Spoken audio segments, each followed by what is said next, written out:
ndabasuje kandi mbahaye ikaze mwebwe mwese mukurikirana amakuru n'ibiganiro byacu ahangaha kuri Ihango TV. Ihango TV ni umuyoboro wa YouTube ukugezaho amakuru aba ari kugenda avugwa hirya no hino ku isi, ariko by'umwihariko amakuru yacu akaba yibanda mu karere k'ibiyaga binini. Muri aka kanya rero ndaje kugira ngo mbagezeho amakuru agezweho, akaba ari amakuru cyane cyane yibanda mu karere k'ibiyaga binini. Reka mbere y'uko rero tuyinjiramo mbanze mbasuhuze mwebwe mwese mutwumva muri mu Rwanda, bari muri Kongo, abari mu Burundi, abari Tanzania, Kenya, Uganda ndetse n'ibindi bice byose bigize umugabane wa Afurika. Mwese ndabasuhuje. Reka kandi muri aka kanya nongere nshimire mwebwe mwese mudahwema kutugaragariza yuko mukurikirana amakuru n'ibiganiro byacu muherereye ku migabane ya kure, haba ku mugabane wa Amerika, umugabane wa Aziya, umugabane w'Uburayi. Namwe mwese ndabasuje kandi mbahaye ikaze muri aya makuru yacu y'aka kanya. Ni amakuru rero mbagezaho kuri izi tariki 27 z'ukwezi kwa gatandatu 2024, aho ari amakuru rero mukurikira 5 kuri 5 ahangaha kuri Ihango TV. Ndabararikira rero n'ubundi kujya munsi y'iyi video maze mukareba handitse ijambo subscribe cyangwa se sabone, ubundi mukarikandaho. Ntimwibagirwe kandi no gukanda ku nzogera kugira ngo amakuru n'ibiganiro byose dukora umunsi ku wundi bijye bibageraho kandi mu ba mbere. Mushobora kandi nanone kujya munsi y'iyi video mukareba handitse ijambo like, share ndetse mukajya no muri commentaire mugasigamo ubutumwa bwanyu, maze mukatubwira amakuru mwifuza ko tubakusanyiriza tukayatunganya nayo tukayabagezaho 5 kuri 5. Ni umwanya rero w'amakuru, by'umwihariko amakuru yacu tukaba tuyahera mu burasirazuba bwa Repubulika Iharanira Demokarasi ya Kongo, ahabera intambara ikomeye ihuza ingabo za Repubulika ya Demokarasi ya Kongo, FARDC, abacanshuro bo muri Romania, Abarusiya ndetse n'ingabo z'umuryango wa Afurika y'Amajyepfo SADC, zirimo iza Tanzania, Afurika y'Epfo, Malawi, ndetse bikaba binavugwa ko hashobora kuba haramaze kugezwa n'iza Burkina Faso, nubwo bitari byajya cyane mu itangazamakuru. Turongera kandi kubabwira ko muri izi ngabo zirwana ku ruhande rwa leta ya Kongo harimo n'abarwanyi barwanya leta y'u Rwanda ba FDLR, ndetse hakabamo n'ingabo z'u Burundi. Bose rero bakaba bahanganye n'umutwe wa M23. Ni intambara rero ikomeje kubaha mu burasirazuba bwa Repubulika ya Demokarasi ya Kongo, kandi icyo wamenya nuko izi ngabo zikomeje kugenda zivugana bamwe, aho ku munsi w'ejo bundi zishe abasirikari ba Afurika y'Epfo abarwana ku ruhande rwa Repubulika Iharanira Demokarasi ya Kongo. Ni amakuru menshi rero tugarukaho, akaba ari amakuru cyane cyane nyine yibanda kuri imirwano ibera mu burasirazuba bwa Repubulika Iharanira Demokarasi ya Kongo. Reka rero tuyahere kuri iyi nkuru ivuga ko ingabo za Afurika y'Epfo ziri mu burasirazuba bwa Repubulika Iharanira Demokarasi ya Kongo ko ziri mu bihe bitoroshye, ziburiramo ababo bicwa n'ibitero by'umutwe wa M23.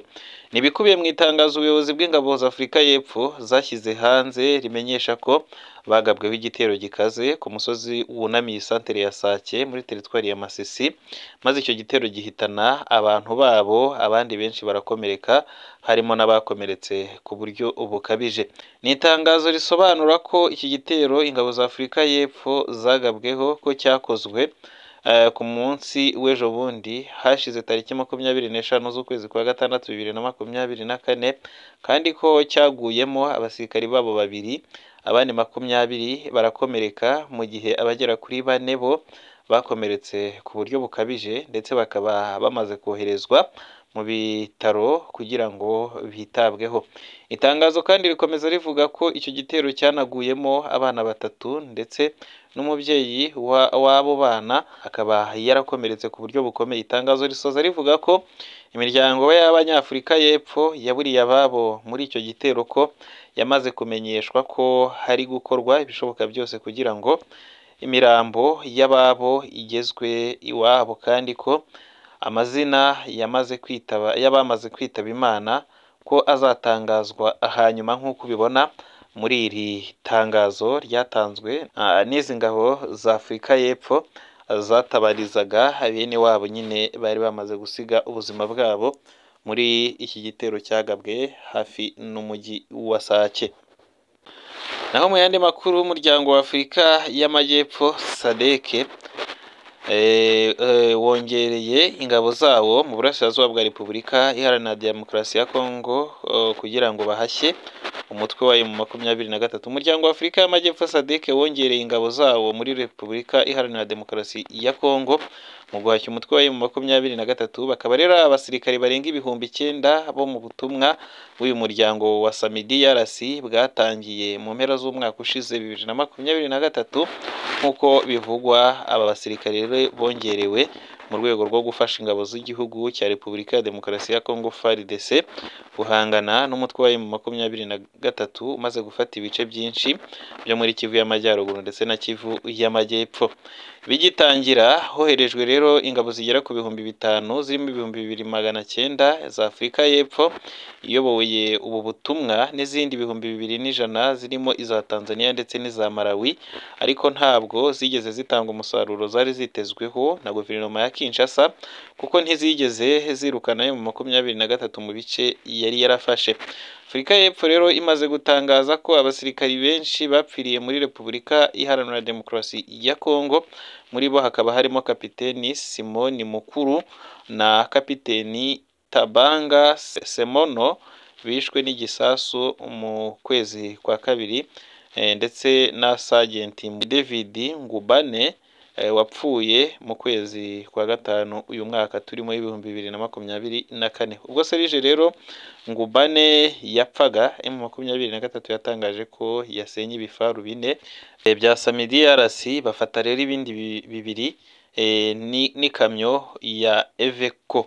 Hari abandi basirikari 3 ba Tanzania bishwe ubwo igisasu cyagwaga hafi y'ikigo cyabo mu kwezi kwa 4 2024. Uwo munsi hakomereka abantu 3. Abarwanyi ba M23 mu ntangiriro z'ukwezi kwa gatandatu 2024 bafashe mpiri abasirikari 4 ba Afurika y'Epfo baguye mu mutego wabo mu gace ka Kimoka muri teritwari ya Masisi. Aba rero bikaba biyongera ku bandi bivugwa ko bafashwe mu bihe bitandukanye.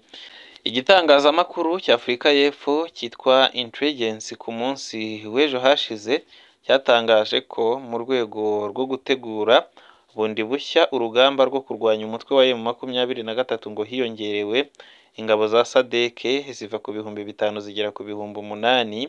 Kuri iyi nshuro bivugwa ko Afurika y'Epfo yongereye ingabo 2600, Tanzania yo yongeraho ingabo 750, naho Mali ishyiraho abasirikari bagera ku gihumbi. Gusa ngo leta ya Kinshasa yo niyo izirengera ikiguzi cy'ibikorwa by'izo ngabo nyuma y'ibiganiro bizabera i New York mu kanama k'umuryango w'abibumbye mu mpera z'ukwezi gutaha muri uyu mwaka w'2024. Icyemezo cya Afurika y'Epfo cyo kongera ingabo mu butumwa bwa SADC kimenyekanye mu gihe muri guverinoma y'iki gihugu hitezwe impinduka zikomeye kubera ko ishyaka rya ANC riri ku butegetsi ryamaze kwiyunga n'andi atavuga rumwe nayo. Mu mashyaka yiyunze rero hakaba harimo ANC, harimo ndetse na Democratic Alliance isanzwe itameranye neza na Perezida Cyril Ramaphosa ku cyemezo yafashe cyo kohereza abasirikari b'iki gihugu muri Repubulika Iharanira Demokarasi ya Kongo. Ni amakuru rero agezweho dukomeza kugenda tukugezaho 5 kuri 5. Akaba rero ari amakuru akomeje kugenda acicikana hirya no hino ku mbuga nkoranyambaga. Inkuru ngusomera rero nkaba nzisoma ku binyamakuru bitandukanye rero bikomeje kugenda byandika amakuru abavugwa hariya mu burasirazuba bwa Repubulika Iharanira Demokarasi ya Kongo. Amakuru dukomeza rero kugenda tukugezaho hano kuri Ihango TV. Muri aka kanya rero n'ubundi nkaba ngira ngo nkugezeho andi makuru, akaba ari amakuru cyane cyane agaruka ku myigaragambyo ibera mu mujyi wa Nairobi mu gihugu cya Kenya, aho abaturage cyane cyane biganjemo urubyiruko bakomeje kwinubira itegeko ryongera imisoro ku bintu bitandukanye. Bakaba kuri uyu munsi ndetse binavugwa ko bashobora kongera kwigaragambya nk'uko umwe mu bakunzi bacu wa hariya muri leta ya Kenya yabidutangarije kuri uyu mugoroba. Ni rero ikintu kimaze n'iminsi gihungabanya umujyi wa Nairobi, cyane cyane ko iyi myigaragambyo nyine imaze iminsi ibera i Nairobi mu gihugu cya Kenya yafashe indi ntera. Ni imyigaragambyo rero igiye kumara iminsi ingana n'icyumweru ibera ku murwa mukuru w'igihugu cya Repubulika ya Kenya. Ahanini abayikora biganjemo urubyiruko rw'abasore n'inkumi, baramagana rero umushinga w'itegeko rishya ry'ubukungu ryongera imisoro. Abaturage rero baramagana uyu mushinga bavuga ko ugamije gukomeza guhonyora imibereho yabo n'ubundi itaboroheye, ndetse n'ubukene bwakomeje kuvugwa kuva Perezida William Ruto ngo yagera ku butegetsi.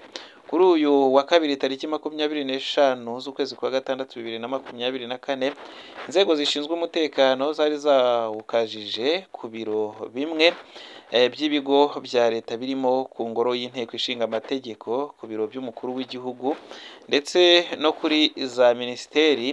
Gusa amakuru atangwa n'abaturage baturiye umurwa mukuru wa Nairobi akaba avuga ko nyuma ya saa sita z'ejo hashize abigaragambyaga bakozanijeho bidasanzwe n'abapolisi ndetse bakabanesha, ubundi bakinjira mu ngoro y'inteko ishinga amategeko. Imyigaragambyo yafashe indi ntera nyuma y'uko mu gitondo cyo kuri uyu wa kabiri inteko ishinga amategeko yatoye umushinga w'itegeko rigamije kongera miliyari 2,700,000 ku misoro hagamijwe kwikura mu myenda y'inguzanyo iremereye iki gihugu gifite. Amashusho rero yagiye hanze agaragaza rumwe mu rubyiruko ruri muri iyi myigaragambyo rwamaze kugera mu nteko ndetse ruri gushwanyaguza bimwe mu birango by'igihugu nk'amabendera ndetse runangiza na bimwe mu bikoresho nk'intebe n'ibindi. Ku wa mbere Perezida William Ruto yari yahamagaje abari muri iyi myigaragambyo abizeza ko ubuyobozi bugiye gusuzuma ubusabe bwabo. Gusa bamwe mu basesenguzi bavugaga ko mu byo yatangaje bidatanga igisubizo cy'ibyo abanyakenya barimo basaba. Byanavuzwe kandi ko muri iyi myigaragambyo yaguyemo abantu bagera ku 10, bakaba baraguye hafi n'ingoro y'inteko ishinga amategeko, mu gihe abandi benshi bakomeretse. Kimweho rero ku mugoroba wo kuri uyu wa kabiri William Ruto, perezida wa Kenya, yatangaje ko leta itazihanganira abateguye n'abatera inkunga imyigaragambyo imaze iminsi muri icyo gihugu. Mu ijambo yagejeje ku gihugu yasobanuye ko bagiye guhagarika abo bose. Yavuze ko kandi bateguje imvururu bakora ibikorwa byo kugambanira igihugu. Perezida William Ruto yanategetse ko inzego zose z'umutekano zikumira ibyo avuga ko ari umugambi w'abagizi ba nabi wo guhungabanya umutekano n'umudendezo by'igihugu.